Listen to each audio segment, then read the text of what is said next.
Selamat malam teman-teman semua. Malam ini, saya akan membagikan sebuah kisah nyata yang terjadi di salah satu kota di Jawa Tengah. Kisah ini adalah pengingat bahwa dalam budaya leluhur kita, ada hal-hal yang memang perlu dijaga kesuciannya. Kejadian ini bermula ketika seorang dalang muda yang cukup terkenal menerima tawaran untuk menggelar pertunjukan wayang kulit di sebuah gedung kesenian. Awalnya semua berjalan normal, sampai sang dalang memutuskan untuk membawakan lakon Ruatan Buto, sebuah cerita sakral yang seharusnya hanya dipentaskan dalam upacara adat khusus. Para sesepuh sudah memperingatkan, tapi sang dalang tetap kukuh dengan keputusannya. Menurutnya, cerita adalah cerita, dan semua orang berhak menikmatinya.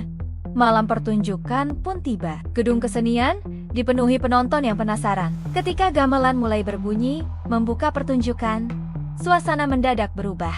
Udara yang tadinya hangat menjadi dingin mencekam. Para penonton yang biasanya riuh mendadak hening. Yang lebih aneh, bayangan mereka di lantai seolah membeku, tak bergerak mengikuti tubuh pemiliknya. Sang dalang mulai merasakan ada yang tidak beres ketika suara-suara wayang terdengar, bahkan sebelum ia menggerakkan mulutnya. Seolah-olah wayang-wayang itu hidup dan berbicara sendiri. Namun pertunjukan tetap berlanjut. Seakan ada kekuatan tak kasat mata yang memaksa sang dalang untuk terus memainkan cerita terlarang itu. Menjelang tengah malam, tepat saat adegan klimaks, lampu-lampu gedung berkedip. Para penonton mulai gelisah saat merasakan getaran aneh di udara. Beberapa orang bahkan mengaku melihat sosok-sosok tinggi besar seperti Buto dalam cerita bergerak di antara bayangan. Pertunjukan berakhir dalam kekacauan. Sang dalang ditemukan tergeletak di belakang kelir dalam kondisi setengah sadar.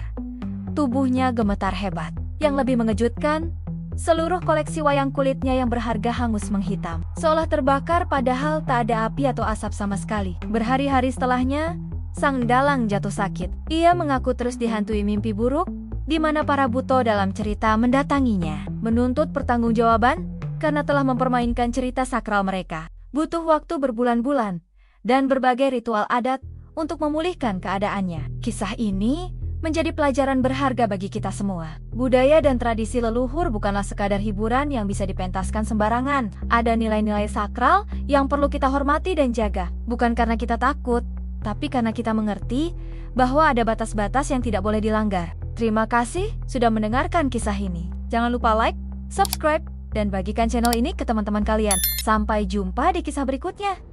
Dan ingat, mari menghormati warisan budaya kita dengan bijak.